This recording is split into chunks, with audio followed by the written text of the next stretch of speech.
साथियों, target with Partha में आप सबका स्वागत और अभिनंदन है।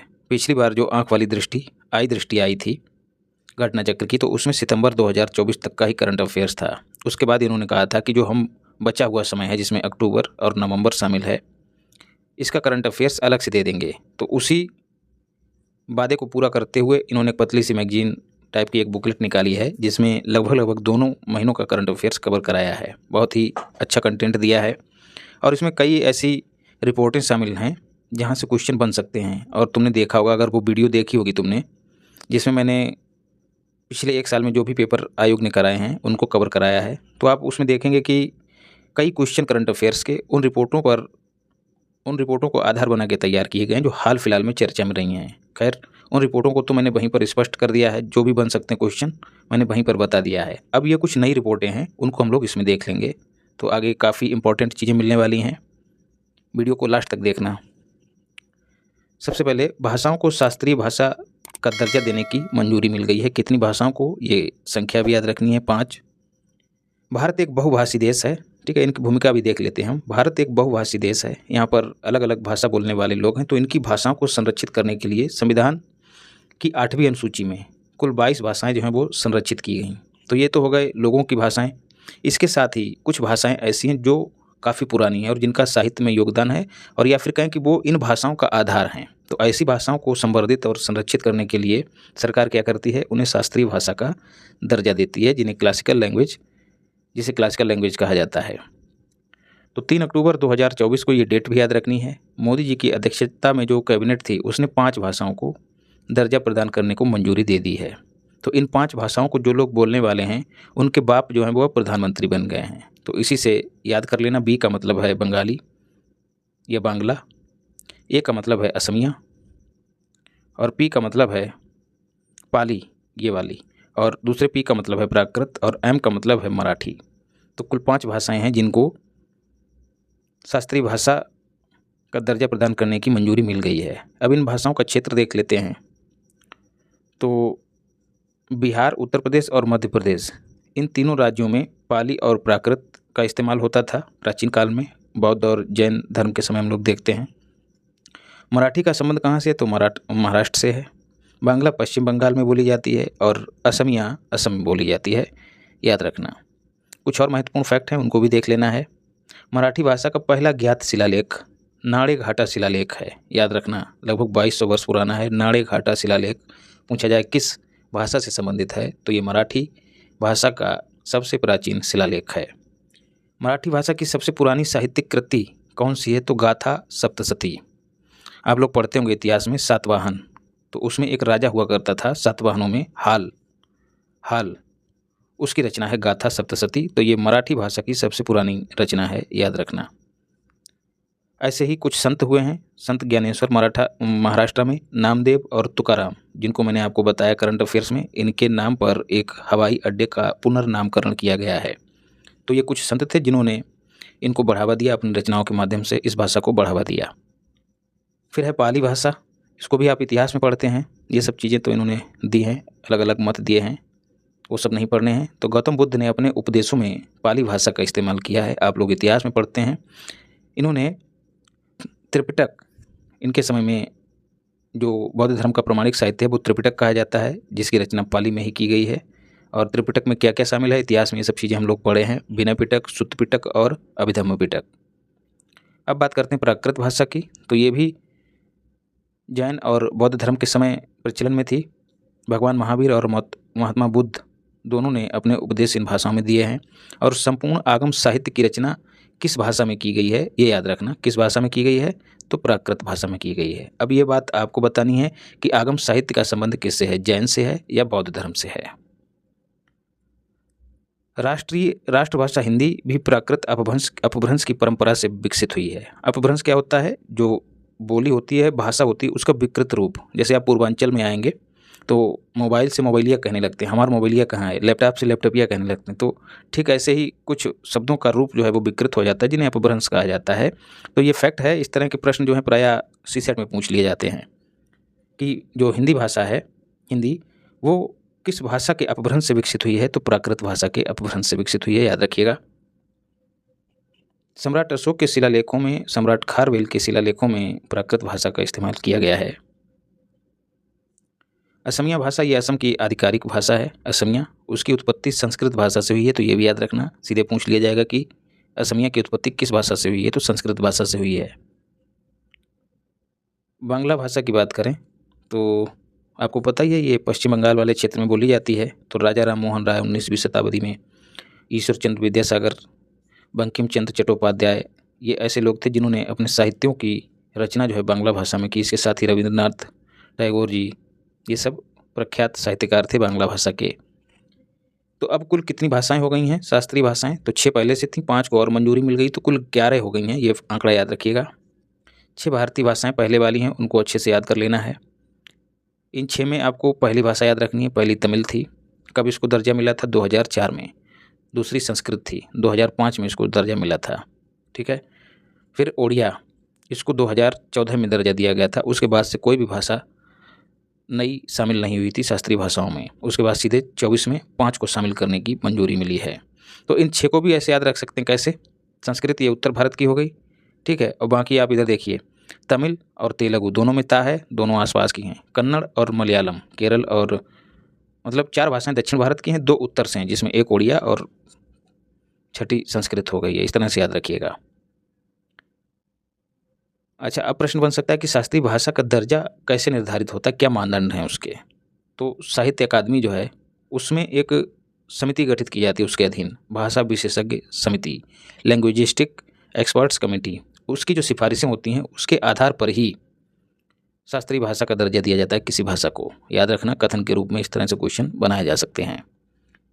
तो सब जो भाषा 1500 से 2000 वर्ष पुरानी है, उसको दर्जा दिया जाएगा। बाकी 2 और हैं, इनको आप छोड़ भी सकते हैं। इंपॉर्टेंट फैक्ट यही है, किसी भाषा को शास्त्रीय भाषा दर्जा प्राप्त करने के लिए उसको कम से कम कितने वर्ष पुराना होना चाहिए? तो 1500 से लेकर 2000 वर्ष तक।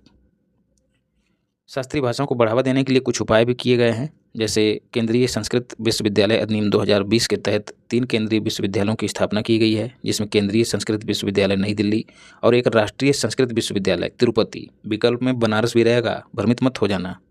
अच्छे से देख लो, केंद्रीय वाला नई दिल्ली में है जहाँ केंद्र सरकार है, और राष्ट्रीय संस्कृत विश्वविद्यालय तिरुपति में है। लाल बहादुर शास्त्री वाला भी कहाँ है? नई दिल्ली में ही है। ऐसे जोड़ के याद रखना। इसके अलावा तमिल भाषा के विकास के लिए चेन्नई में केंद्रीय शास्त्रीय तमिल संस्थान की स्थापना की गई है। और जो अगला मोस्ट इंपॉर्टेंट फैक्ट है, वो आपको याद रखना है कि भारतीय भाषा संस्थान की स्थापना कहाँ की गई है? तो मैसूर में की गई है। अच्छे से याद कर लेना। तो ये राष्ट्रीय घटनाक्रम हो गया। अब अंतर्राष्ट्रीय पर आते हैं। यहाँ से भी प्रश्न बन सकते हैं। ब्रिक्स शिखर सम्मेलन, इसको मैंने आपको कई बार कराया भी है। कब से कब तक इसका आयोजन हुआ? 22 से 24 अक्टूबर के बीच। याद रखना। कहाँ हुआ है? कजान में हुआ है। कजान कहाँ है? रूस में। किस नदी के किनारे है? ये आपको याद रखना, वोल्गा नदी के किनारे। ठीक है, वोल्गा नदी के किनारे है। किस क्रम का है ये सम्मेलन? तो 16वां सम्मेलन है। इसका विषय क्या था? तो वैश्विक विकास और सुरक्षा के लिए बहुपक्षवाद को मजबूत करना। ठीक है, multilateralism for just global development and security. अध्यक्षता रूस ने ही की, आपको पता ही है। 1 जनवरी 2024 को ब्रिक्स समूह में 4 नए सदस्य शामिल हुए थे। कौन कौन से? अर्जेंटीना शामिल होते होते बाहर निकल गया था, आपको मैंने बताया था। इथियोपिया की मौसी, MUSI। M का मतलब मिस्र, U का मतलब UAE, S का मतलब सऊदी अरब और I का मतलब ईरान। और इथियोपिया तो है ही है। तो मिस्र, इथियोपिया, ईरान और सऊदी अरब, ठीक है, और संयुक्त अरब अमीरात, ये 5 थे। लेकिन सऊदी अरब ने जो है निमंत्रण स्वीकार नहीं किया था, तो वो शामिल होने से रह गए। ये एक नया फैक्ट है जो कई मैगजीनों में नहीं बताया गया है, इन्होंने बताया है। याद कर लेना। केवल 4 ही शामिल हैं, मिस्र, इथियोपिया, ईरान, संयुक्त अरब अमीरात। अर्जेंटीना उसने स्वीकार कर दिया, मैंने अभी ही बताया आपको।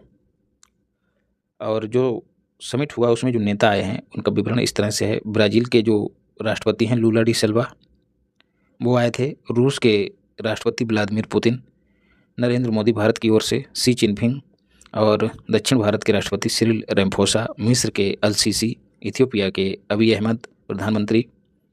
ठीक है, इसमें प्रधानमंत्री 2 ही पहुँचे, याद रखना। एक तो नरेंद्र मोदी और दूसरा इथियोपिया के प्रधानमंत्री अबी अहमद, और ईरान के राष्ट्रपति मसूद पेजे, UAE के राष्ट्रपति मोहम्मद बिन जायद अल नाहयान। तो तो इनको याद रखना है। और यहीं पर मैंने आपको अचूक मार्ग सामग्री में बताया था कि मोदी जी ने पुतिन को, कहाँ गया यार पुतिन, ये पुतिन जो हैं इनको एक पेंटिंग भेंट की, सोहराई पेंटिंग, सोहराई पेंटिंग। अब आपको बताना है कि ये किस राज्य की है, ये मैंने आपको अचूक मार्ग सामग्री में बताया है, सोहराई पेंटिंग, ठीक है। ये पुतिन को भेंट की। इसके अलावा जो ईरान के राष्ट्रपति हैं मसूद पेजे, इनको 2 चीज़ें भेंट की, एक बर्ली पेंटिंग, ठीक है, और एक फूलों का गुलदस्ता, mother of pearl, mother of pearl, ठीक है, ये भेंट किया। अब आपको ये भी बताना है इन दोनों का संबंध किस राज्य से है, तो कमेंट बॉक्स में इसको टिपिए बढ़िया से, और लाइक बाइक करते चलिए, तभी चीज़ें जो है लोगों तक पहुंचती हैं, और तभी जो है ज़्यादा व्यूज आते हैं, ज़्यादा सब्सक्राइबर बढ़ते हैं, तभी मनोबल बढ़ता है, मेरा भी उत्साह बढ़ता है, तभी जो चीज़ें हैं ना और ज़्यादा तेज़ी से हमारे आपके बीच मजबूत हो जाती हैं। तो अपना सहयोग बनाए रखिए आप लोग।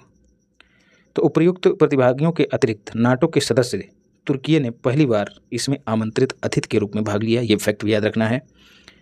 और जब तुर्की शामिल हुआ तो इसका प्रतिनिधित्व किसने किया होगा, जो राष्ट्रपति हैं वहाँ के एर्दोगन, उन्होंने किया। आमंत्रित अतिथि के रूप में महासचिव यूएनओ के एंटोनियो गुटेरस, उन्होंने भी हिस्सा लिया। मोस्ट इंपॉर्टेंट फैक्ट है भाई, इसको भी याद रखना है आपको। तो प्रधानमंत्री केवल 2 ही देशों के आए हैं, एक अबी अहमद और दूसरे अपने प्रधानमंत्री।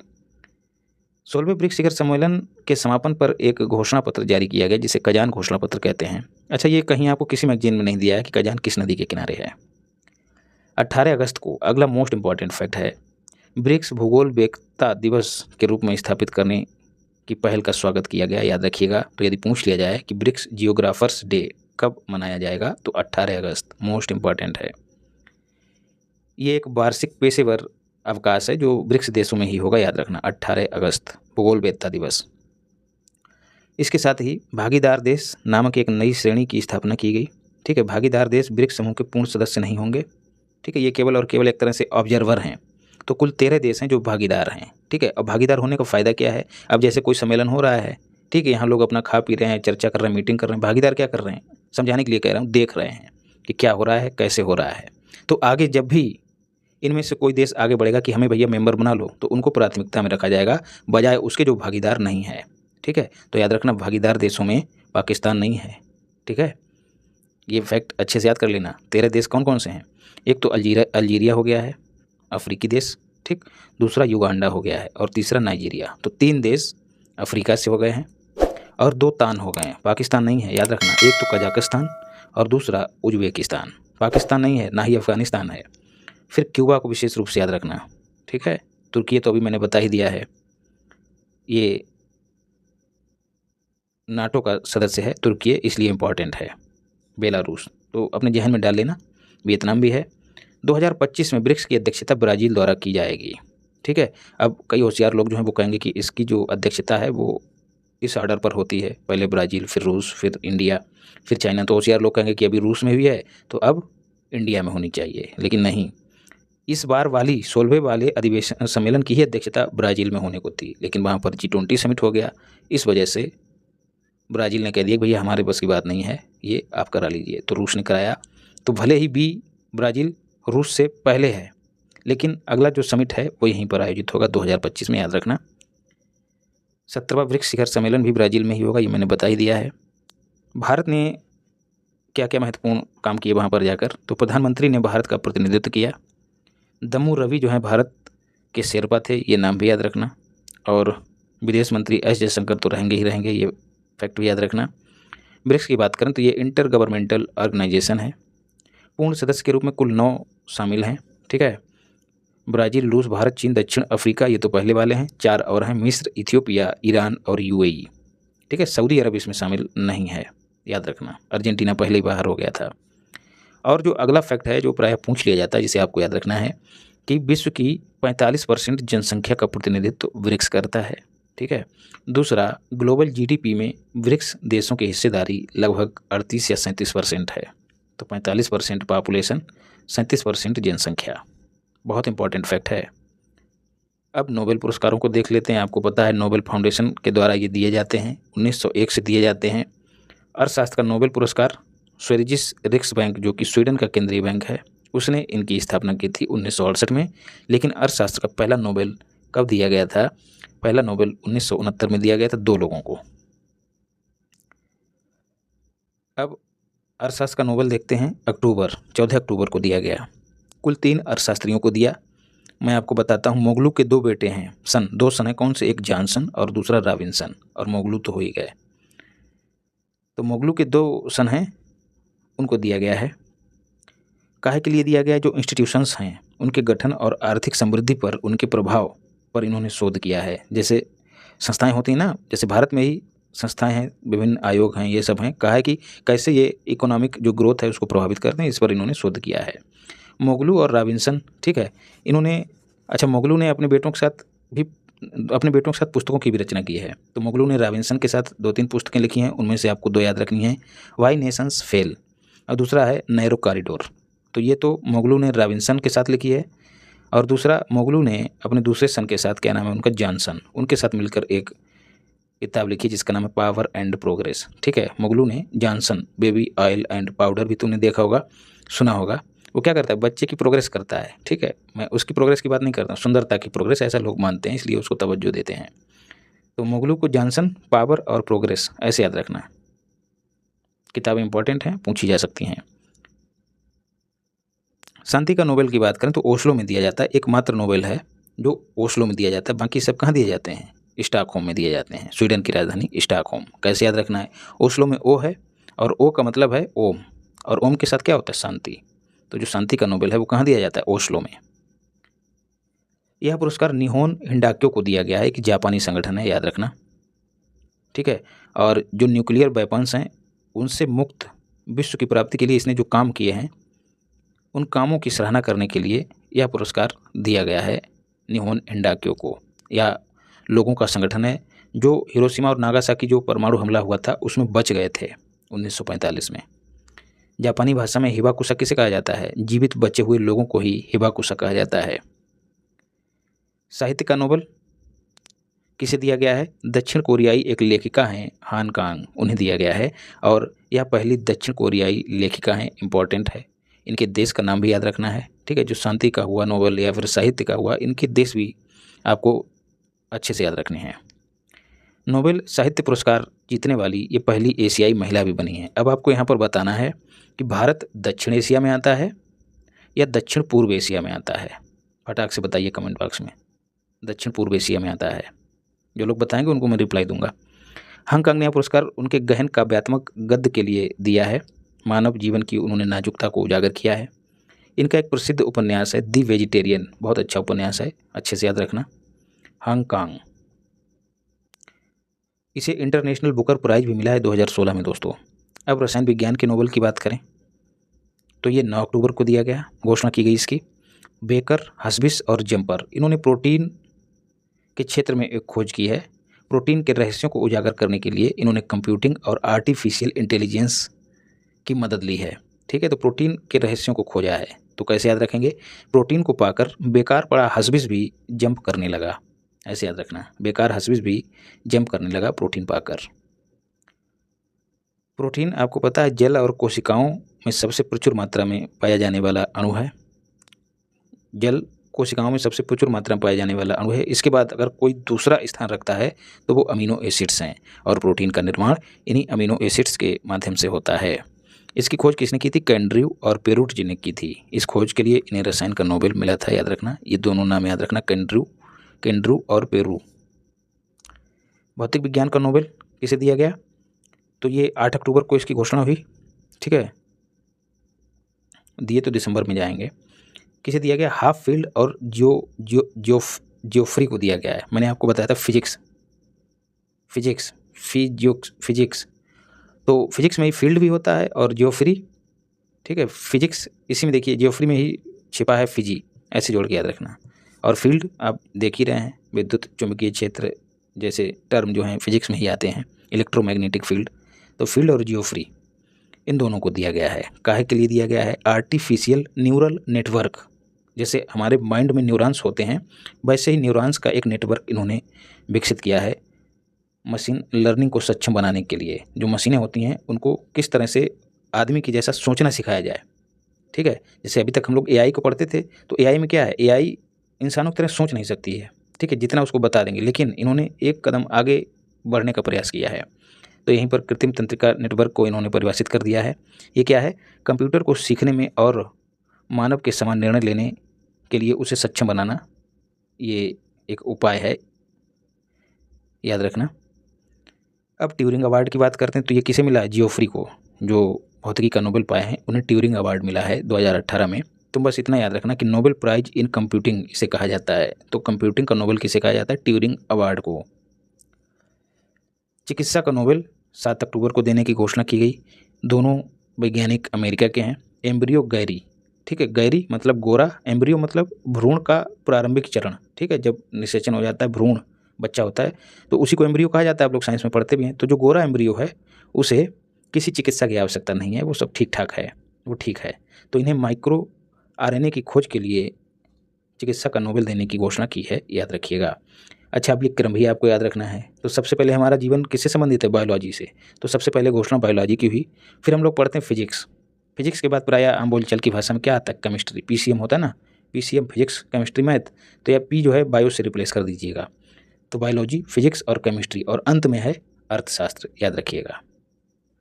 तो यदि आपसे क्रम भी पूछ रहे तो भ्रमित मत होइएगा, अच्छे से कर दीजिएगा। वैश्विक बहुआयामी गरीबी सूचकांक 2024, इसको मैंने अलग से भी कराया है। इसका विकास 2010 में किया गया।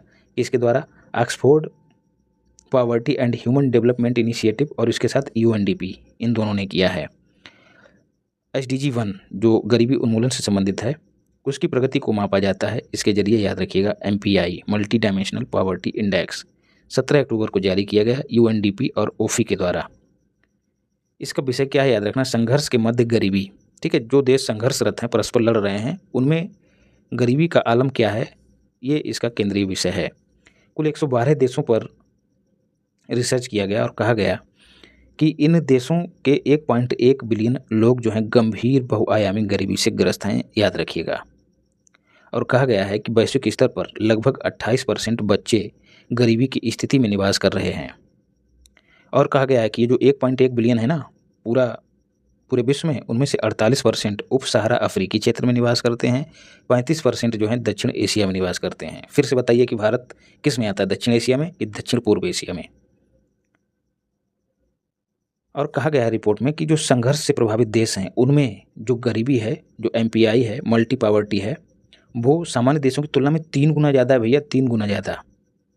40% बहुआयामी रूप से गरीब जो हैं वो इन्हीं अशांत या फिर अस्थिर देशों में निवास कर रहे हैं, जैसे सीरिया, इजराइल, यूक्रेन और रूस, और जो प्रायः अस्थिर सरकारों वाले देश हैं वहाँ पर। तो ये फैक्ट भी याद रखना।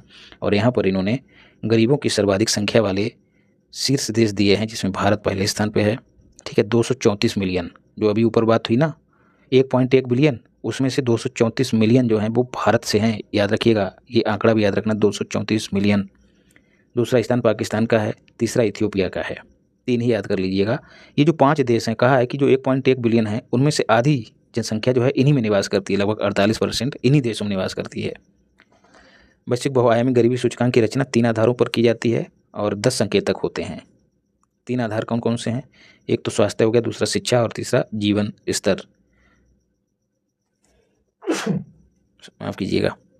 तो इनमें क्या क्या है? पोषण हो गया है, बाल मृत्यु दर हो गया है, शिक्षा के वर्ष हो गया है। तो आपको विशेष रूप से याद क्या रखना है, एक तो पेयजल भी इसी में शामिल है, गरीबी में ही, ठीक है। जिनको पेयजल नहीं मिल पा रहा है वो भी गरीब हैं, जो स्वच्छता का पालन नहीं कर पा रहे हैं वो भी गरीब हैं, विद्युत नहीं मिल पा रही है वो भी गरीब हैं, और घर नहीं मिल पा रहा है वो भी गरीब हैं। तो जो बेसिक चीज़ें हैं उन्हीं को इसमें शामिल किया गया है। भारत की स्थिति, भारत ने बहुआयामी गरीबी में कमी लाने में उल्लेखनीय सफलता हासिल की है। और जो एमपीआई है, मल्टी पॉवर्टी इंडेक्स, उसका जो मूल्य है जो 2005-06 में हुआ करता था, वो घटकर अब कितना हो गया? 0.069 हो गया है। आपको ये वाला याद रखना है, कितना था पहले? 0.283 था, उससे घटकर अब कितना हो गया? 0.069, ये याद रखना है। तो इसका मतलब भारत काम कर रहा है। बहुआयामी गरीबी की स्थिति में निवास कर रहे लोगों की संख्या 2005-06 में चाहे जितनी हो, लेकिन अभी कितनी है? 19 से 21 के बीच 231 मिलियन भारत में, 234 यहाँ पर दी गई है, याद रखिएगा। जो कुल जनसंख्या का कितना है? 16.4 या फिर 16%, याद रखिएगा, ठीक है। इसको आप ऐसे याद रख सकते हैं कि वैश्विक जो जनसंख्या है उसकी आबादी इंडिया में कितनी है, उस आंकड़े के आसपास ही ये आंकड़ा है 16 वाला। ऊर्जा दक्षता हब में शामिल होने को मंजूरी मिल गई है भारत को। स्थापना वर्ष 2019 में की गई थी एनर्जी इफिशियंसी हब की। एक स्वैच्छिक सहयोग के जरिए की गई थी, लेकिन इसे आधिकारिक रूप से लॉन्च 2021 में किया गया। एनर्जी इफिशियंसी हब अपने नाम के ही अनुरूप ये काम करता है। 16 संस्थापक सदस्य हैं, याद रखना है, इसमें अपना भारत नहीं है। इसमें चीन, ठीक है, P5 कंट्री जो संयुक्त राष्ट्र की सुरक्षा परिषद है उसमें जो 5 स्थायी सदस्य हैं वो तो इसमें है ही हैं। उसके अलावा भी जापान भी इसमें है, जर्मनी भी है, ठीक है, कनाडा भी है, अमेरिका का भैया, ब्राज़ील भी है, ऑस्ट्रेलिया भी है। तो ये याद रखिएगा।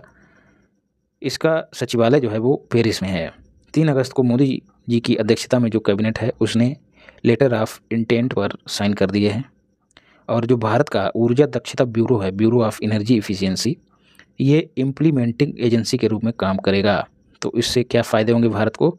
तो भारत दोस्तों नई नई चीज़ें सीखेगा। इस हब में जो देश शामिल हैं, विकसित देश हैं, उनसे नई तकनीकी सीखेगा।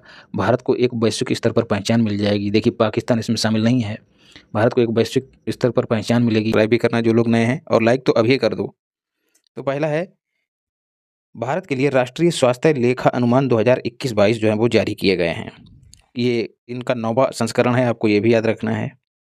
राष्ट्रीय स्वास्थ्य नीति 2002 में राष्ट्रीय स्वास्थ्य लेखा प्रकोष्ठ की स्थापना की गई थी, जो इसको तैयार करने का काम करता है, जो स्वास्थ्य लेखा अनुमान है इनको तैयार करता है। तो स्वास्थ्य और परिवार कल्याण मंत्रालय ने राष्ट्रीय स्वास्थ्य लेखा प्रकोष्ठ की स्थापना की थी। और जो आपको नीति याद रखनी है, राष्ट्रीय स्वास्थ्य नीति 2002 विश्व स्वास्थ्य संगठन WHO द्वारा जो स्वीकृत मानक हैं उनके आधार पर इसको तैयार किया जाता है। तो अगर कथन बना के पूछ ले तो आप घबराइएगा मत। 25 सितंबर को स्वास्थ्य एवं परिवार कल्याण मंत्रालय ने इसको जारी किया। 2020-21 और 21-22 के अनुमान हैं इसमें, याद रखिएगा। क्या कहा गया है इसमें कि जो कुल स्वास्थ्य व्यय है भारत का, कुल स्वास्थ्य व्यय में आउट ऑफ पॉकेट एक्सपेंडिचर घटा है। घट के कितना रह गया है? 39.4%। केवल 39 भी याद रख सकते हैं। आउट ऑफ पॉकेट एक्सपेंडिचर क्या होता है? कोई व्यक्ति किसी बीमारी पे जितना खर्च करता है, जितनी उसकी क्षमता है उससे बाहर जितना खर्च करता है, उसी को कहा जाता है आउट ऑफ पॉकेट एक्सपेंडिचर। तो ये घटा है, ये अच्छी बात है। 62% था, अब कितना रह गया है? 39%। अच्छा फैक्ट है, याद रखिएगा।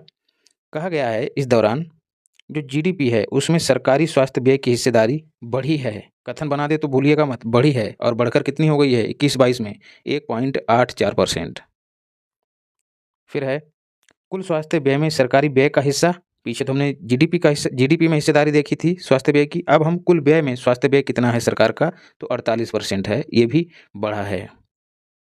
सरकारी व्यय प्रति व्यक्ति कितना खर्च हो रहा है, तो ये भी आपको याद रखना, 2328 रुपये प्रति व्यक्ति। केंद्र सरकार का योगदान जो है इस खर्च में 35% है, और राज्य सरकारों का योगदान जो है लगभग 65% है, ये भी याद रखिएगा। और कहा गया है कि स्वास्थ्य संबंधी व्यय, सर्वाधिक व्यय जो सरकार ने किया है वो नेशनल हेल्थ मिशन पर किया है। कितना? 36,371 करोड़ रुपए। तो ये कुछ महत्वपूर्ण फैक्ट थे, इनको आपको याद रखना है। अगला जो करंट अफेयर्स से संबंधित आर्टिकल है उसमें है, श्रमिकों हेतु न्यूनतम वेतन दर में वृद्धि कर दी गई है। श्रमिक, विशेषकर असंगठित क्षेत्र के श्रमिक, असंगठित क्षेत्र मतलब जहाँ नॉन स्किल्ड श्रम की आवश्यकता पड़ती है, जहाँ जो मजदूर काम करते हैं वो कुशल नहीं होते हैं, उनका कोई रजिस्ट्रेशन वगैरह नहीं होता, मतलब जो नियम कानून है उनसे इतर काम करते हैं, वो असंगठित क्षेत्र में आते हैं। तो इसमें जो उनकी मजदूरी दर है उनमें वृद्धि की गई है। संशोधन 1 अक्टूबर 2024 से प्रभावी होगा, अब तो हो भी गया है।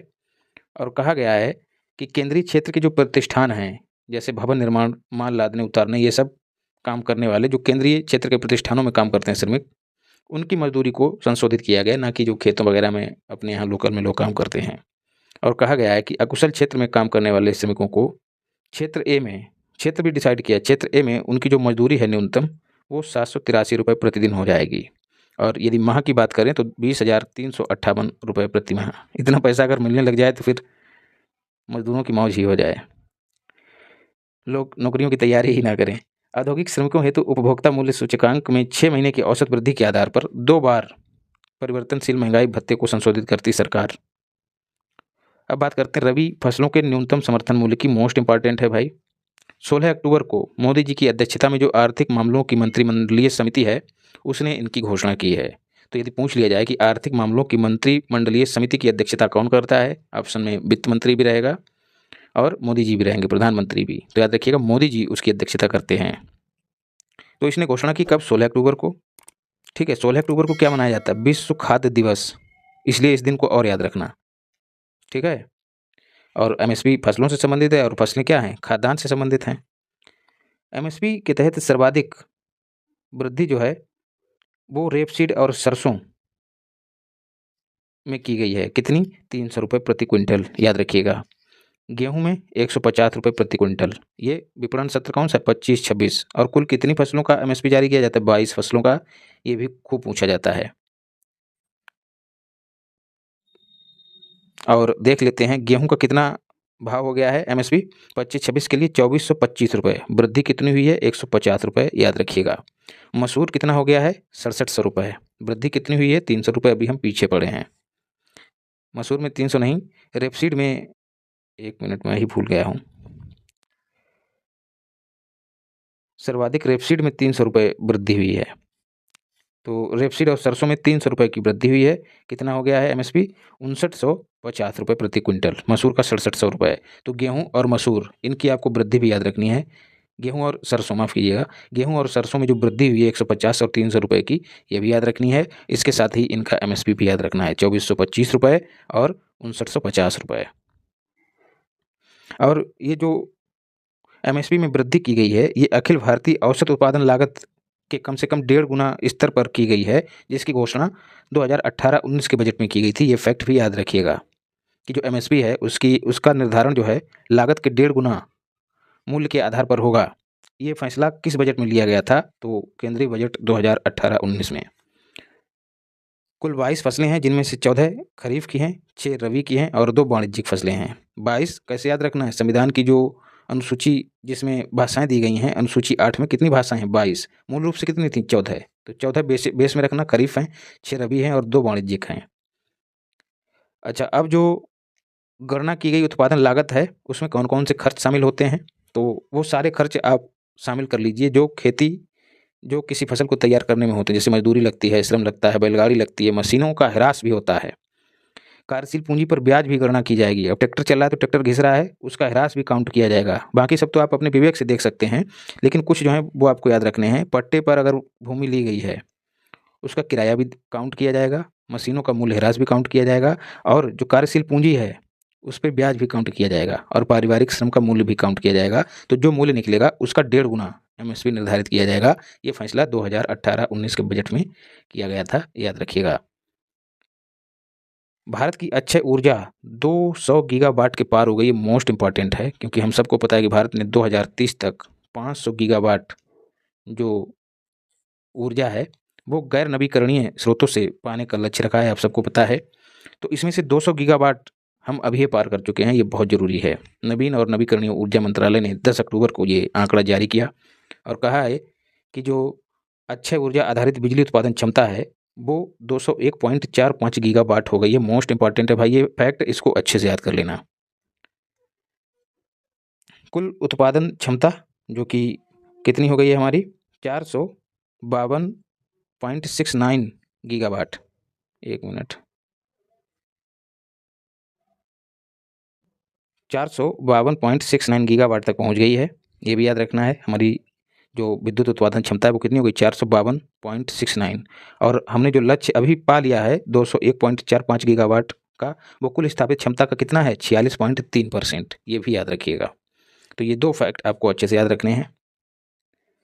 और कहा गया है कि ये जो उत्पादन क्षमता हमने हासिल की है 201.45, इसमें सौर ऊर्जा का हिस्सा सर्वाधिक है। कितना है? ये भी याद रखना, 90%। दूसरा स्थान पवन ऊर्जा का है 47%, और तीसरा स्थान जल विद्युत ऊर्जा का है 46%। तीनों विशेष रूप से आपको याद रखने हैं। राज्यों में पहले स्थान पे स्थापित क्षमता के आधार पर सबसे ऊपर राजस्थान है, याद रखिएगा।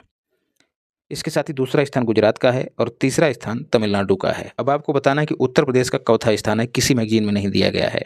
आप लोगों को कमेंट में बताना है, और नहीं पता है तो मैं भी आगे बताऊंगा। ठीक है, तो पहले स्थान पर राजस्थान, फिर गुजरात, फिर तमिलनाडु, फिर कर्नाटक, और यूपी जो है वो 9वें स्थान पे है, याद रखिएगा। ये आपको याद रखना है, किसी मैगजीन में नहीं दिया गया है। संधारणीयता हेतु वैश्विक सुर्खियों में भारतीय थाली, जिसकी अभी हमने शुरू में चर्चा की थी। भारतीय थाली, भोजन की थाली की बात हो रही जिसको हम लोग खाते हैं। कैसे संधारणीयता को ये बढ़ावा देती है? संधारणीयता मतलब पर्यावरण अनुकूल, जो हमारा खान पान भी है वो पर्यावरण के अनुकूल है, ऐसा कहा गया है इस रिपोर्ट में। ये रिपोर्ट किसने जारी की है और रिपोर्ट का नाम क्या है? Living planet report 2024। Living planet report 2024 जारी किसने की है? वर्ल्ड वाइड फंड ने। ठीक है, और इसका शीर्षक क्या है? संकट में एक प्रणाली, सिस्टम इन पेरिल। कहा गया है कि पिछले 50 वर्षों में वन्य जीवों की संख्या में 73% की गिरावट दर्ज की गई है। याद रखना है, 73%। लिविंग प्लैनेट इंडेक्स वन्य जीवों में गंभीर गिरावट या कमी को उजागर करता है, जैसा अभी हमने ऊपर पढ़ा है। 73% की गिरावट दर्ज की गई है और कहा गया है कि वैश्विक खाद्य उत्पादन को बनाए रखने के लिए 2050 तक पृथ्वी के केवल 0.884 भाग की आवश्यकता पड़ेगी। कब? जब पूरा विश्व भारत की आदतों को फॉलो करने लग जाए। मतलब जो खाने का तरीका, खाने की परंपरा भारत में है, यदि पूरा विश्व इसको फॉलो करने लगे तो जो वैश्विक उत्पादन को बनाए रखने की पृथ्वी की क्षमता है, ठीक है, उसका 0.84 भाग की ही आवश्यकता पड़ेगी। याद रखिएगा, तो ये फैक्ट भी याद रखिएगा, 2050 तक और 0.84। ठीक है, ये क्षमता कौन सी है? पृथ्वी की, जो भरण पोषण के लिए जिम्मेदार होती है। पारंपरिक भारतीय आहार जो पर्यावरण की दृष्टि से एक टिकाऊ मॉडल के रूप में सामने आता है। वो बात अलग है कि हम लोग ज़्यादा खाना जो है बर्बाद कर देते हैं। पिछली क्लास में मैंने आपको इंडेक्स में बताया था। तो जो भारतीय थाली है वो कैसे बनती है? पशु उत्पादों की जगह अनाजों का इस्तेमाल होता है उसमें। आपको पता है मीट और ये सब नॉनवेज होता है, बहुत ज़्यादा ये ग्रीन हाउस गैसों को बढ़ावा देते हैं। दालें, सब्जियां इस्तेमाल होती हैं। कम प्राकृतिक संसाधनों का उपयोग करता है भारतीय खाना अपने बनने के दौरान, जिससे कम ग्रीन हाउस गैसों का उत्सर्जन होता है। बस इसी कारण भारतीय थाली का महत्व जो है लिविंग प्लैनेट रिपोर्ट में दिखाया गया है। यदि सभी देश भारतीय उपभोग प्रणाली पैटर्न को फॉलो करें तो संसाधनों की वैश्विक मांग काफ़ी कम हो जाएगी, ऐसा कहा गया है। स्थानीय सांस्कृतिक परंपराएं भूमि उपयोग को कम करते हुए, प्रकृति को सुसज्जित और पर्यावरणीय प्रभावों से बचाते हुए भारतीय जो खाने की परंपरा है वो इस प्रणाली का समर्थन करती है। तो हम भारतीय है ना, भारत इसीलिए विश्वगुरु था। अभी कितना है ये आप लोग बताइए।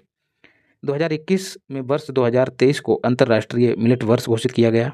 इसी संदर्भ में उत्कृष्टता केंद्र मोटे अनाज को लेकर हैदराबाद में स्थापित किया गया है, आपको ये भी याद रखना है।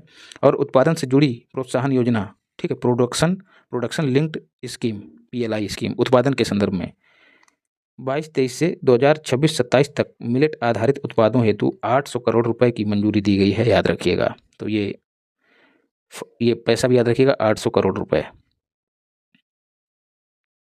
अब बात करते हैं एशिया पावर इंडेक्स की। इसमें पावर वो लड़ाई वड़ाई वाली नहीं है, जो वैश्विक चुनौतियां हैं उनसे कौन देश कितना तैयार है, उस आधार पर उनसे लड़ने के लिए, उनसे निपटने के लिए कौन देश कितना तैयार है, उस आधार पर रैंकिंग जारी की गई है एशिया पैसिफिक क्षेत्र में। तो इसको जारी कौन करता है? तो लावी इंस्टीट्यूट इसको जारी करता है, एशिया पावर इंडेक्स को, और कहा है कि इसमें भारत जापान को पीछे छोड़ते हुए तीसरा सबसे शक्तिशाली देश बन गया है। पहला देश कौन सा है यार?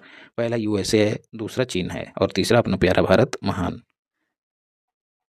परचेजिंग पावर पैरिटी के संदर्भ में दुनिया की तीसरी सबसे बड़ी अर्थव्यवस्था भारत है, ये फैक्ट भी याद रखना, और बाकी आपको कुछ और याद रखने की जरूरत नहीं है।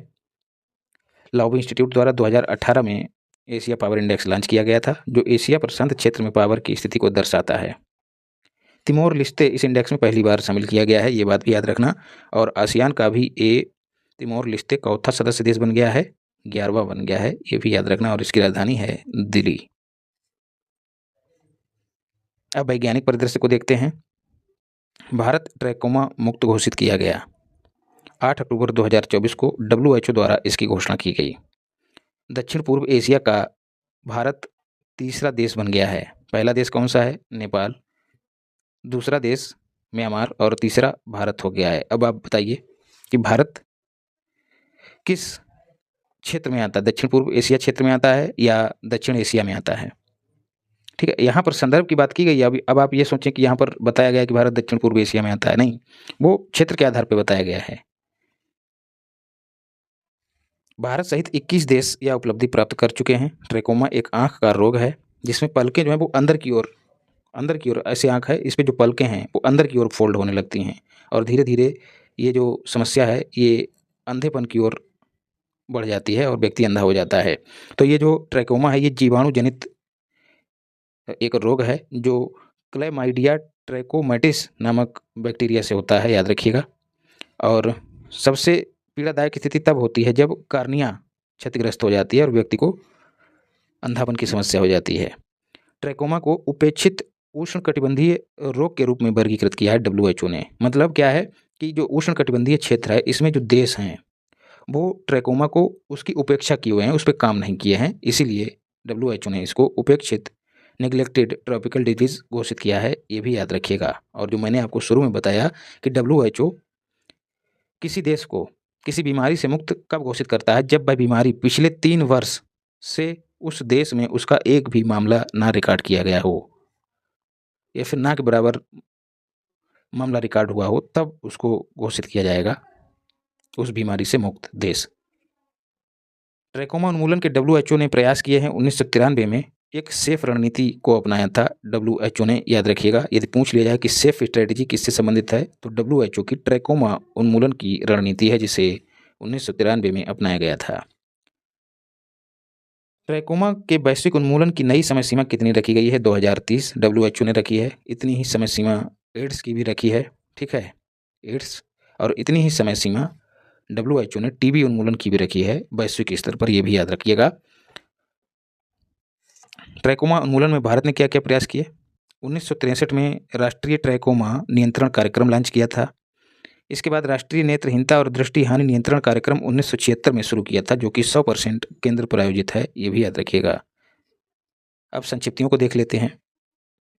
न्यायमूर्ति संजीव खन्ना 51वें मुख्य न्यायाधीश हो गए हैं। इन्होंने पदभार ग्रहण कर लिया कब? 11 नवंबर को, ठीक है।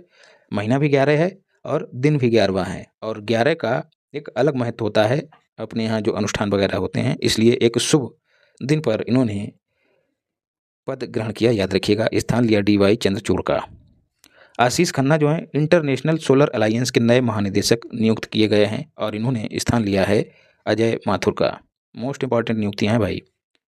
विपिन कुमार जो हैं भारतीय विमानन प्राधिकरण इंडियन एयरपोर्ट अथॉरिटी के नए अध्यक्ष नियुक्त किए गए हैं।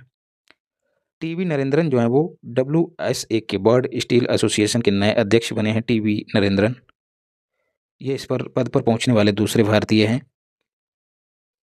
शारदा सिन्हा बिहार वाले इनको जानते होंगे और आप लोग भी जानते होंगे। बिहार की एक प्रसिद्ध लोक गायिका है, बिहार की कोकिला इनको कहा जाता है। इनका निधन हो गया, इस वजह से ये चर्चा में है और ये विशेष रूप से अपने छठ पर्व से संबंधित गीतों के लिए प्रसिद्ध हुई हैं। 2018 में पद्म भूषण और 1991 में पद्मश्री इनको दिया गया था। फिर बात करें विवेक देवराय की, तो भारतीय अर्थशास्त्री, प्रधानमंत्री के आर्थिक सलाहकार परिषद के अध्यक्ष भी थे, इनका निधन हो गया। ये नीति आयोग के सदस्य भी रहे हैं, याद रखिएगा, 2015 से 19 तक। दीपक अग्रवाल ये नेफेड के नए निदेशक MD बने हैं, याद रखिएगा। कार्यकाल इनका 5 वर्ष है और नेफेड की आपको फुल फॉर्म भी याद रखनी है, national agricultural cooperative marketing federation of India. Kanak Raju जो है गुसाडी नृत्य गुरु थे, ठीक है। गुसाडी एक नृत्य है, इसको मैंने आपको अचूक मार्ग सामग्री में बताया था। इनका निधन हो गया है। प्रवीणा राय जो हैं ये multi commodity exchange of India limited की नई CEO और MD नियुक्त की गई हैं। प्रवीणा राय इंपॉर्टेंट है, याद रखिएगा। नोएल टाटा ये टाटा ट्रस्ट के नए अध्यक्ष नियुक्त किए गए हैं, इन्होंने स्थान लिया है रतन टाटा का। राष्ट्रीय महिला आयोग की 9वीं अध्यक्ष कौन बनी है? विजया किशोर राहटकर, याद रखिएगा। इनका कार्यकाल भी आपको पता होना चाहिए, इनका कार्यकाल है 3 वर्ष या फिर 65 वर्ष, जो भी पहले हो जाए। स्थान इन्होंने लिया है रेखा शर्मा का। अब आपको ये बताना है कि पहली जो महिला अध्यक्ष थी राष्ट्रीय महिला आयोग की, उनका नाम क्या था? कमेंट बॉक्स में बताइए। यदि आप लोग लाइक करते हैं, कमेंट करते हैं, तो इससे चैनल की रीच बढ़ती है, जो कि इस समय एकदम कम है, इस वजह से व्यूज वगैरह बहुत कम आ रहे हैं। परमेश शिवमणि भारतीय तटरक्षक, यार चीज़ें तो मेरे पास बहुत हैं दोस्त, लेकिन समस्या वही है कि आप लोगों की तरफ से उतना उत्साह या फिर खैर मैं उन लोगों को धन्यवाद देता हूं जो लोग लगातार लगे रहते हैं। कई लोग जो है रेगुलर लाइक करते हैं, कमेंट करते हैं और जो भी बात होती है उसको रखते हैं। तो एक तरफा मतलब आप लोग करते तो हैं, लेकिन सब लोग नहीं करते। मैं देखता हूँ 50% मेरी वीडियो वो लोग देखते हैं जो चैनल को सब्सक्राइब नहीं किए हैं। तो आप लोग प्रेम और स्नेह बनाइए ताकि चीज़ें और मजबूत हों, और कंटेंट आपको ऐसा ऐसा मारक कंटेंट दें कि पीटी उटी तो एकदम उंगलियों पे आ जाएगा। बहुत कुछ है। परमेश्वर शिवमणि भारतीय तटरक्षक बल के 26वें महानिदेशक, क्रम भी याद रखना है आपको। क्यों दोस्तों? क्योंकि अभी जो यहाँ पर थे राकेश पाल, इनका निधन हो गया है, जो कि 25वें थे, तो ये 26वें बने हैं। राकेश पाल का स्थान लिया है परमेश शिवमणि ने। हरनी अमर सूर्या, ये श्रीलंका की प्रधानमंत्री बनी हैं। श्री मावो भंडारनायके, जो कि दुनिया की पहली महिला प्रधानमंत्री थी किसी देश की। ठीक है, आप इन सबको लुसेंट में पढ़ते होंगे। तो अब जो हरनी अमर सूर्या है वो तीसरी महिला प्रधानमंत्री बनी हैं। कहाँ की? श्रीलंका की। पहली कौन थी? भंडारनायके श्रीलंका की ही थी। दूसरी मुझे भी नहीं पता है और इन्होंने भी नहीं दिया है, और आपको, हाँ इन्होंने दिया है, चंद्रिका कुमार तुंगा, लेकिन आप पहली याद रखिएगा और तीसरी याद रखिएगा। अनुराग कुमार दिसानायके, या फिर कहीं कहीं अनुराग भी मिल जाता है, तो श्रीलंका के राष्ट्रपति बने हैं। रानिल विक्रम सिंघे, रानी का इन्होंने स्थान लिया है। डॉक्टर पी वेणुगोपाल, ये हृदय शल्य चिकित्सक थे, देश के प्रसिद्ध हृदय शल्य चिकित्सक थे, और इन्होंने पहला हार्ट ट्रांसप्लांट जो है 1994 में किया था। इनका निधन हो गया है, इस वजह से चर्चा में है। पद्म भूषण होल्डर थे। रतन नवल टाटा जो है टाटा सन्स के मानद अध्यक्ष, अरे यार, टाटा सन्स के मानद अध्यक्ष थे, इनका निधन हो गया। कब हुआ? 9 अक्टूबर को हुआ। 2000 में इनको पद्म भूषण और 2008 में पद्म विभूषण से सम्मानित किया गया था। मोहना सिंह जो है वो भारतीय वायुसेना के स्क्वाड्रन लीडर के पद पर कार्यरत पहली महिला पायलट हैं, जो तेजस फाइटर स्क्वाड्रन में शामिल हो गई। उसको उड़ाने वाली जो टीम है उसमें शामिल हो गई हैं, पहली महिला पायलट बनी हैं। श्रीमती पापा मल, मोस्ट इंपॉर्टेंट हैं, तमिलनाडु की हैं। ये जैविक खेती को बढ़ावा देने वाली महिला कृषक थी, इनका निधन हो गया है। पद्मश्री होल्डर थी, याद रखिएगा, पापा मल। अंतर्राष्ट्रीय व्यक्तियों में देखें तो प्रवीण प्रबोवो सुबियांतो, पूरा मत याद रखिएगा, सुबियांतो रखिएगा, इंडोनेशिया के नए राष्ट्रपति, जोको विडोडो का स्थान लिया। शिगेरू इशिबा, ठीक है, लिबरल डेमोक्रेटिक पार्टी के प्रमुख हैं। जापान के नए प्रधानमंत्री निर्वाचित हुए हैं, स्थान लिया है फूमियो किशिदा का। संधि और समझौता देख लेते हैं। सी डॉट IIT रुड़की के मध्य समझौता हुआ है। किस चीज़ को लेके? सी डॉट को आप लोग जानते ही हैं, जो कि पुणे में है, और IIT रुड़की को लेके दोनों के बीच समझौता हुआ है। काहे के लिए? 5G ग्रामीण कनेक्टिविटी को बढ़ावा देने के लिए। अभी 4G ढंग से नहीं चल रहा है, 5G की बात हो रही है। भारत सरकार और एशियाई बैंक के बीच समझौता हुआ है। काहे के लिए? उत्तराखंड में जलापूर्ति, स्वच्छता और शहरी गतिशीलता को लेकर $200 मिलियन के समझौते पर हस्ताक्षर किए गए, याद रखिएगा। इंडो कजाक संयुक्त उद्यमी कंपनी के बीच समझौता हुआ है। TI स्लैग, TI मतलब टाइटेनियम की बात हो रही है, उसके उत्पादन के लिए एक कजाकिस्तान की कंपनी है और दूसरी अपने यहाँ भारत की है। इन दोनों के बीच समझौता हुआ है। आप कंपनियों के नाम छोड़ सकते हैं, बस इतना याद रखिए कि कजाकिस्तान की कंपनी है। ठीक है। टाइटेनियम स्लैग क्या होता है? इसका इस्तेमाल, इससे टाइटेनियम ऑक्साइड बनता है। ठीक है, ऑक्साइड बनता है, और इसका इस्तेमाल कहाँ होता है? पेंट में होता है। ठीक है, पेंट में चमक पैदा करने के लिए, तो इसके लिए समझौता हुआ है। व्यक्तिगत वित्त पोषण को बढ़ावा देने के लिए समझौता हुआ है। किसके बीच?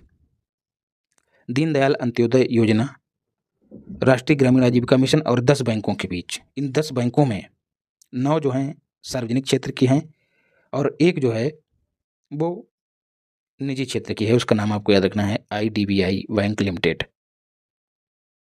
भारत और कोलंबिया के मध्य फिल्म सह निर्माण, मतलब तुम हमारे यहाँ आओ, हम तुम्हारे यहाँ जाएं और फिल्में शूट करें एक दूसरे के यहाँ, तो दोनों के बीच समझौता हुआ है। और इस तरह का समझौता करने वाला 17वां देश हो गया है भारत के साथ। द्विपक्षीय निवेश संधि, बायलैटरल इन्वेस्टमेंट ट्रीटी, हम तुम्हारे यहाँ निवेश करेंगे, तुम हमारे यहाँ निवेश करोगे, भारत सरकार और उज्बेकिस्तान सरकार के बीच ताशकंद में हस्ताक्षर हुए, याद रखिएगा। इसी की बात अभी हमने शुरुआत में की थी। कौशल विकास और उद्यमशीलता मंत्रालय और मेटा, जो फेसबुक है, मेटा ने मिलकर जो AI सहयोग को बढ़ावा देने के लिए आर्टिफिशियल इंटेलिजेंस को स्किल डेवलपमेंट में किस तरह से इस्तेमाल किया जाए, उसके लिए 5 उत्कृष्टता केंद्र भारत में स्थापित करने के लिए समझौता किया है। ये 5 उत्कृष्टता केंद्र, एक तो हैदराबाद में होगा और एक बंगलुरु में होगा, और जो आपको विशेष रूप से याद रखना है, कानपुर, यहाँ पर स्थापित होगा, याद रखिएगा। 5 उत्कृष्टता केंद्र मेटा और कौशल विकास उद्यमिता मंत्रालय स्थापित कर रहे हैं। फिर है भारत के पहले ग्रीन फील्ड सेमीकंडक्टर फैब के निर्माण हेतु टेक्नोलॉजी हस्तांतरण का समझौता हुआ है किसके बीच? टाटा इलेक्ट्रॉनिक्स और ताइवान की पावर चिप सेमीकंडक्टर के बीच। इस समझौते के तहत एक यूनिट भी धौलेरा में स्थापित की जाएगी, याद रखिएगा। धौलेरा कहाँ है? गुजरात में। भारतीय आयुर्विज्ञान अनुसंधान परिषद और एनटीपीसी के बीच, एनटीपीसी विद्युत व्यापार निगम के बीच समझौता हुआ है स्वास्थ्य सेवा और अनुसंधान क्षेत्र में अक्षय ऊर्जा को बढ़ावा देना। ठीक है, जो आईसीएमआर के संस्थान हैं उसमें सौर ऊर्जा के उपयोग को बढ़ावा देने के लिए ये समझौता किया गया है। सीमा पार विद्युत व्यापार को सुविधाजनक बनाने के लिए समझौता हुआ है किसके किसके बीच? नेपाल, भारत और बांग्लादेश के बीच। इसमें नेपाल जो है भारत के माध्यम से बांग्लादेश को विद्युत निर्यात करेगा, याद रखिएगा। फिर है परियोजनाओं को देख लेते हैं। योजना परियोजना पीएम विद्या लक्ष्मी योजना मोस्ट इंपॉर्टेंट है। कैबिनेट ने 6 नवंबर को मंजूरी दी है। और क्या है? जो मेधावी विद्यार्थी हैं उनको वित्तीय सहायता प्रदान की जाएगी। कैसे? उनको ऋण देकर, ताकि वो उच्च शिक्षा प्राप्त कर सकें। इसमें 7.5 लाख रुपए तक का ऋण जो रहेगा उस पर 75% की क्रेडिट गारंटी, इन्होंने स्पष्ट नहीं किया, गारंटी प्रदान करेगी सरकार। इसका मतलब क्या है? सरकार ये स्कीम लाई किसके लिए है? छात्रों के लिए। और छात्रों के पास कोलेटरल के लिए कुछ है नहीं, कोई संपत्ति नहीं है, ना पैसा, मतलब कुछ है नहीं। पैसा होता तो लोन ही क्यों लेते? तो उनके पास कोलेटरल है नहीं, तो ये कोलेटरल फ्री लोन है। अब इसमें चूंकि छात्रों को दिया गया तो इसमें प्रबल संभावना है कि छात्र डिफॉल्ट कर जाएं। नौकरी लगी या नहीं लगी, हाल तो आप लोग देख ही रहे हैं। तो जो लोन संस्था इनको देगी, बैंक या जो भी एनबीएफसी है, वो इनको जो लोन देगी उसका तो नुकसान होगा। बस उसी नुकसान की भरपाई के लिए 75% जो है भरपाई उस नुकसान की सरकार करेगी। यही मतलब है इस क्रेडिट गारंटी का, याद रखिएगा। 8 लाख वार्षिक आय वाले जो परिवार के विद्यार्थी हैं उनको 10 लाख रुपए तक का मिल जाएगा लोन, लेकिन 3% की ब्याज में सब्सिडी रहेगी, ये भी याद रखिएगा। इस योजना के दायरे में 860 उच्च शिक्षा संस्थान जो हैं वो शामिल होंगे, जिनसे 22 लाख विद्यार्थियों को लाभ मिलेगा। दीपम 2.0 क्या है? चंद्रबाबू नायडू, आप सबको पता है, आंध्र प्रदेश के सीएम हैं। इस दीपम योजना के तहत प्रतिवर्ष 3 मुफ्त गैस सिलेंडर सरकार देगी। पैसा मत घटाओ, बस फ्री की रेवड़ी बांटे रहो। मुख्यमंत्री तीर्थ दर्शन योजना छत्तीसगढ़ मंत्रिमंडल ने पुनः शुरू की है। 60 वर्ष या इससे ऊपर की महिलाएं भी इसमें शामिल हैं। महिलाएं, दिव्यांग, बुजुर्ग, उनको जो है यात्रा कराई जाएगी सरकार की ओर से। वसुंधरा 3.0 क्या है? हेमंत विश्व शर्मा के द्वारा गुवाहाटी में इसकी शुरुआत की गई है। असम के जो स्वदेशी समुदाय हैं उनको भूमि पर अधिकार देने के लिए इसको लॉन्च किया गया है ना। वहाँ पे शरणार्थी की समस्या लगी रहती है, तस्करी वगैरह होती रहती है, बॉर्डर पार से आके, बांग्लादेश से आके लोग बस जाते वहाँ पर, तो उन्हीं सबको हटा के और जो वहाँ के लोकल के लोग हैं उनको उस पर दावेदारी करने में मदद करने के लिए वसुंधरा की शुरुआत की गई है। First in the world challenge पहल भारतीय आयुर्विज्ञान अनुसंधान परिषद की है। उद्देश्य क्या है? भविष्यगामी विचारों और खोज और विकास को बढ़ावा देना इसका उद्देश्य है। तो ये नाम याद रखिएगा, बस ज़्यादा कुछ नहीं। First in the world challenge पहल, और किसने लॉन्च की है? तो आयुर्विज्ञान संस्थान परिषद ने। नवोत्थान छात्रवृत्ति योजना, पीछे हमने क्या पढ़ा? विद्या लक्ष्मी योजना। अब जो नवोत्थान छात्रवृत्ति योजना है वो झारखंड ने शुरू की है। अनाथ और दिव्यांग विद्यार्थियों को प्रोत्साहन और वित्तीय सहायता दी जाएगी। डिजिटल जीवन प्रमाण पत्र अभियान 3.0, ठीक है। जीवन प्रमाण पत्र मतलब बुजुर्गों की बात हो रही है जो पेंशन भोगी थे, तो ये पेंशन भोगी कल्याण मंत्रालय, पेंशन मंत्रालय द्वारा शुरू की गई है। 1 से 30 नवंबर तक इसको शहरों में संचालित किया जाएगा। जैसे पेंशन फंस नहीं जाती, जब नौकरी जो उसमें कर रहा होता है, बुजुर्ग नौकरी कर रहे होते हैं और वो दिवंगत हो जाते हैं, उसके बाद सर्टिफिकेट की दिक्कत आती, तो उसी से जुड़ी समस्याओं का समाधान करने के लिए डिजिटल जीवन प्रमाण पत्र अभियान 3.0 शुरू किया गया है। अब ये 3.0 है कि 0 है यार, इसके बारे में मैं ज़्यादा स्पष्ट नहीं हूँ, आप लोग बताइएगा। नवोत्थान छात्रवृत्ति योजना हो गई है, झारखंड ने शुरू की है। महामारी निधि परियोजना इंपॉर्टेंट है। केंद्रीय जो मंत्री हैं, डेयरी मंत्री राजीव रंजन उर्फ लल्लन सिंह, इन्होंने पशु स्वास्थ्य सुरक्षा को मजबूत करने के लिए नई दिल्ली से इसकी शुरुआत की। $25 मिलियन की ये परियोजना है, जिसकी फंडिंग जो है G20 महामारी फंड से की जाएगी। G20 पेंडेमिक फंड क्या है दोस्तों? ये इंडोनेशिया की अध्यक्षता में शुरू किया गया था 2022 में, कोविड के बाद ये ज़रूरत महसूस हुई इसकी कि जो विकासशील देश हैं उनके पास पैसे की दिक्कत आ रही है, तो स्वेच्छा से जो विकसित देश हैं या फिर जो भी संपन्न है पैसा देने में, वो इस फंड में पैसा जमा कर सकता है। बाद में इस फंड का इस्तेमाल विकासशील देशों में महामारियों का सामना करने के लिए किया जाएगा। तो $25 मिलियन की सहायता G20 महामारी फंड द्वारा की जाएगी, याद रखिएगा। ये धनराशि भी याद रखिएगा, और कहाँ से मिलेगी? G20 pandemic fund. और इसमें WV बोले तो वर्ल्ड बैंक और WHO भी शामिल होते हैं। ठीक है, एशियाई विकास बैंक भी शामिल है और FAO भी शामिल है और विश्व बैंक के सहयोग से इस परियोजना को लागू किया जाएगा। ठीक है, परियोजना भारत की है। स्टेक मतलब किसकी मदद से किया जा रहा है, तो यहाँ पर एशियन डेवलपमेंट बैंक, FAO मतलब फूड एंड एग्रीकल्चर ऑर्गेनाइजेशन और World bank.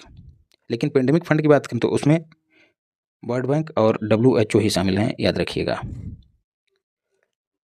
Amazon future engineering program national education society for tribal student, जो ट्राइबल एरिया में जो आवासीय विद्यालय हैं, 50 एकलव्य आवासीय विद्यालयों में अमेजन के द्वारा इस प्रोग्राम को लॉन्च किया गया है, ताकि जो विद्यार्थी हैं, छात्र हैं, उनमें जो टेक्नोलॉजी है उसका संचार किया जा सके, उसके प्रति जागरूकता बढ़ाई जा सके, AI का इस्तेमाल उनको सिखाया जाए और सब चीज़ें जो हैं, मतलब क्षमता निर्माण प्रोग्राम है अमेजन का, याद रखिएगा। ई श्रम one stop solution Mansukh Mandaviya के द्वारा शुरू किया गया है। जो असंगठित श्रमिक हैं उनको सरकारी योजनाओं का लाभ जो है ज़्यादा से ज़्यादा मिले, उसके लिए इसको लॉन्च किया गया है। फिर है राष्ट्रीय विद्युत योजना, मंत्री मनोहर लाल द्वारा इसका शुभारंभ किया गया। 2030 तक जो हमने लक्ष्य रखा है 500 गीगावाट वाला अच्छे ऊर्जा स्थापित क्षमता का, उसको पाने के लिए इस योजना की शुरुआत की गई है। नेपाल, भूटान, म्यांमार, बांग्लादेश, इन सब में जो है बिजली भेजी जाएगी, निर्यात की जाएगी। ठीक है, उत्पादन करने के बाद, और कहीं ना कहीं इससे अधिक पैसा हमको मिलेगा और हम और ज़्यादा उसमें निवेश करेंगे। बस यही है, विद्युत उत्पादन क्षमता को बढ़ावा देना, राष्ट्रीय विद्युत योजना, याद रखिएगा। समर्थ क्या है, वस्त्र मंत्रालय द्वारा 2 वर्ष के लिए इस योजना का विस्तार कर दिया गया है। ठीक है, 24-25 से लेकर 25-26 के लिए 3 लाख लोगों को वस्त्र संबंधी कौशल प्रशिक्षण प्रदान किया जाएगा इस योजना के तहत। तो यदि पूछ लिया जाए समर्थ क्या है, तो वस्त्र क्षेत्र में स्किल डेवलपमेंट को बढ़ावा देने के लिए एक योजना है। राष्ट्रीय खाद्य तेल मिशन, केंद्रीय मंत्रिमंडल द्वारा इसको मंजूरी दे दी गई है। 7 वर्ष के लिए इसको चलाया जा रहा है। परिव्यय राशि आपको याद रखनी है 10,103 करोड़। कब से कब तक, 24-25 से लेकर 2030-31 तक। अब 24 बोला है तो 24 भी काउंट होगा। ठीक है, याद रखिएगा, फिर कन्फ्यूज रहो। और इसमें तिलहन फसलों के उत्पादन को बढ़ावा दिया जाएगा। PM सूर्य घर योजना, इसके दिशा निर्देश जारी किए गए हैं नवीकरणीय ऊर्जा मंत्रालय के द्वारा, और कहा गया है कि इस योजना का उद्देश्य क्या है, छत पर सोलर पैनल लगा के जो सौर ऊर्जा है बेहतर इस्तेमाल करके बिजली पैदा करना और उसको इस्तेमाल करना, और इसके साथ ही उसको बेच भी देना, यही इसका उद्देश्य है। और कहा गया है कि 500 करोड़ रुपए का प्रावधान जो है इस योजना को प्रोत्साहित करने के लिए किया गया है, यही दिशा निर्देशों में दिया गया है। हम सफ़र नीति नितिन गडकरी द्वारा नई दिल्ली में लॉन्च की गई। राजमार्गों और एक्सप्रेस वे पर जो दुकानदार हैं, ढाबे हैं, फूड हैं, कोर्ट हैं, इन सब का मानकीकरण किया जाएगा। मतलब तुम इलीगल तो नहीं हो, तुम्हारे पास जो जो सुविधाएं हैं वो एकदम ठीक हैं कि नहीं हैं, डाल कुछ और रहे हो, है कुछ और, पेट्रोल में कुछ मिला के बेच रहे हो, ये सब चीज़ें जो है मानकीकरण किया जाएगा हम सफ़र नीति के तहत। Uttar Pradesh agriculture growth and rural enterprises ecosystem strengthening, ये शॉर्ट फॉर्म इसकी UP एग्रीज परियोजना, पूरा नाम भी आप याद रखिएगा और छोटा वाला भी याद रखिएगा। कैबिनेट ने मंजूरी दे दी है। वर्ल्ड बैंक की सहायता से इसका क्रियान्वयन किया जाएगा। इसकी लागत 4,000 करोड़ है, ये भी आपको याद रखनी है। स्वीकृति कब मिली है आपको ये भी याद रखना, 1 अक्टूबर को। अवधि इसकी 6 वर्ष है, 2024-25 से लेकर 2029-30। परियोजना क्षेत्र में कृषकों की आय में वृद्धि करके राज्य की अर्थव्यवस्था का विकास किया जाएगा, याद रखिएगा। धनराशि भी कब लॉन्च हुई है, लक्ष्य क्या है, और अवधि भी याद रखनी है आपको। धरती आबा जनजाति ग्राम उत्कर्ष अभियान, इसको हम लोग राष्ट्रीय घटनाक्रम में भी पढ़े हैं। आदिवासी जो समुदाय हैं उनका समग्र विकास करने से संबंधित ये अभियान है। हजारीबाग झारखंड से मोदी जी ने इसकी शुरुआत की गांधी जयंती के दिन 2 अक्टूबर को, ये भी याद रखिएगा विशेष रूप से। परिव्यय राशि कितनी है, 79,156 करोड़, पहले भी बताया हूँ। 30 राज्यों में क्रियान्वयन किया जाएगा, 549 जिलों में, और 63,843 गाँव कवर किए जाएंगे। कुल 5 करोड़ लोग लाभान्वित होंगे। अगले 5 वर्षों में 17 मंत्रालयों के तहत, ठीक है, मिलकर काम करेंगे 17 मंत्रालय। 25 योजनाओं पर ध्यान दिया जाएगा जिनके जरिए जो जनजातीय लोग हैं उनका उत्थान हो सके। पर्यटन मित्र और पर्यटन दीदी पहल क्या है, विश्व पर्यटन दिवस कब मनाया जाता है, 27 सितंबर को इसको पर्यटन मंत्रालय ने लॉन्च किया। 6 पर्यटन स्थलों में इसको शुरू किया गया है। जो लड़के हैं, ठीक है, बेरोजगार, उनको प्रशिक्षित किया जाएगा, जैसे वो गाइड के रूप में काम कर सकें, तो उनको पर्यटन मित्र कहा गया है, और ऐसी ही लड़कियों को पर्यटन दीदी कहा गया है। ऐसी एक पहले ड्रोन दीदी, आप सब जानते होंगे। ड्रोन दीदी। आचार्य चाणक्य कौशल विकास योजना मोदी जी के द्वारा वर्धा महाराष्ट्र में इसका शुभारंभ किया गया। जो राज्य के प्रतिष्ठित कॉलेज हैं उनमें 15 से 45 आयु के युवाओं को प्रशिक्षण प्रदान किया जाएगा। अब वर्ष और दिवस को देख लेते हैं। विश्व शौचालय दिवस 19 नवंबर को मनाया जाता है। इसकी थीम याद रखनी है, toilets a place for peace. Peace का स्थान होते ही है, वहाँ जाके व्यक्ति एकदम पीस का अनुभव करता है। विश्व खाद्य दिवस 16 अक्टूबर को, इसकी थीम भी याद रखनी है, भोजन का अधिकार बेहतर जीवन के लिए। अंतर्राष्ट्रीय ग्रामीण महिला दिवस 15 अक्टूबर को मनाया जाता है। थीम है रूरल वुमेन सस्टेनिंग नेचर। ग्रामीण महिलाएं ही देखो प्रकृति का संरक्षण करती हैं, कंडे पाथती हैं, है ना, पानी जो है स्टोर करती हैं, पेड़ लगाती हैं। भाषा गौरव सप्ताह 3 से 9 नवंबर के बीच कहाँ मनाया गया, इंपॉर्टेंट है, असम राज्य में। क्यों? क्योंकि असमिया भाषा को शास्त्रीय भाषा का दर्जा दिया गया है। विश्व नगर दिवस 31 अक्टूबर को मनाया जाता है। अंतर्राष्ट्रीय आपदा जोखिम न्यूनीकरण दिवस 13 अक्टूबर को मनाया जाता है। विश्व मानक दिवस 14 अक्टूबर को। अंतर्राष्ट्रीय बालिका दिवस 11 अक्टूबर को मनाया जाता है। राष्ट्रीय वाला कब मनाया जाता है ये आप लोग बताइएगा। राष्ट्रीय बालिका दिवस, इसकी थीम क्या थी, गर्ल्स विजन फॉर फ्यूचर, इसकी थीम भी याद रखनी है। विश्व डाक दिवस 9 अक्टूबर को मनाया जाता है। अंतर्राष्ट्रीय गरीबी उन्मूलन दिवस 17 अक्टूबर को मनाया जाता है। और विश्व पर्यावास दिवस जो है 7 अक्टूबर को इस बार मनाया गया। वैसे अक्टूबर महीने के पहले सोमवार को मनाया जाता है। विश्व पर्यावरण स्वास्थ्य दिवस इंपॉर्टेंट है, 26 सितंबर को मनाया जाता है। विश्व पर्यटन दिवस 27 सितंबर को मनाया जाता है। इसकी भी थीम याद कर लेना, पर्यटन और शांति। प्रायः वही थीम पूछी जाती है जो छोटी होती है, बहुत इंपॉर्टेंट होती है। लंबी थीम बिरले ही मिलती है। कोई महत्वपूर्ण दिन है उसकी थीम लंबी है तभी पूछी जाती है, अन्यथा छोटी थीम पूछी जाती है।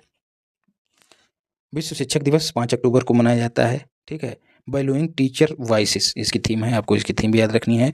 विश्व अंतरिक्ष सप्ताह 4 से 10 अक्टूबर के बीच मनाया गया। अंतरिक्ष और जलवायु परिवर्तन इसकी थीम थी।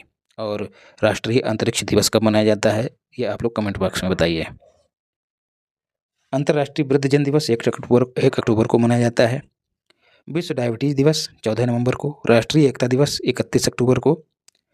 संयुक्त राष्ट्र दिवस 24 अक्टूबर। विश्व पोलियो दिवस 24 अक्टूबर। ग्लोबल हैंड वॉशिंग डे 15 अक्टूबर। विश्व पुलिस स्मृति दिवस 21 अक्टूबर। विश्व विद्यार्थी दिवस 15 अक्टूबर, APJ अब्दुल कलाम की जन्मतिथि के उपलक्ष्य में। 70वां वन्यजीव सप्ताह 2 से 8 अक्टूबर इंपॉर्टेंट है, क्रम भी याद रखिएगा। 70वां 92वां वायुसेना दिवस 8 अक्टूबर। विश्व कपास दिवस 7 अक्टूबर। अंतर्राष्ट्रीय अहिंसा दिवस 2 अक्टूबर और राष्ट्रीय एकता दिवस 31 अक्टूबर। विश्व गैंडा दिवस इंपॉर्टेंट है 22 सितंबर को। विश्व हृदय दिवस 29 सितंबर को। Use heart for action theme भी याद रखनी है। और वेणुगोपाल को याद रखना है जिन्होंने हार्ट ट्रांसप्लांट किया था। कब किया था? 1994 में। ये वर्ष भी याद रखना है, क्वेश्चन पूछा गया है। विश्व रेबीज दिवस 28 सितंबर को। थीम क्या है? Breaking rabies boundaries. और अब बात करते हैं खेलों की। तो खेलों में ये सब आपको नहीं करना है, केवल और केवल एक न्यूज़ है जो आपको याद रखनी है। इसके साथ आपको बता दें, एक वीडियो मैंने खेल पे दी है जिसमें थंबनेल है कि वर्ष भर के खेलों का खेल खत्म। तो उतना पढ़ लीजिएगा और ये पढ़ लीजिएगा, आपके पूरे साल के खेल कवर हो जाएंगे। याद रखिएगा, कुछ और मत पढ़िएगा, ज़्यादा मैगजीनों के चक्कर में मत पढ़िएगा, बस उतना ही कर लीजिएगा। बहुत ही आसान ट्रिक्स के जरिए भी आपको याद कराया है, बस उतना ही करिएगा, खेल में उलझ के मत रह जाइएगा। ICC महिला T20 विश्व कप, इसका आयोजन कहाँ हुआ? संयुक्त अरब अमीरात में। पहले कहाँ होने को था? बांग्लादेश में। 3 से 20 अक्टूबर के बीच हुआ। कुल 10 टीमों ने हिस्सा लिया। संस्करण था 9वां। अब इसमें आपको विजेता याद कर लेना है और उप विजेता। तो विजेता या चैंपियन कौन रहा? न्यूजीलैंड, ये उसका पहला खिताब था।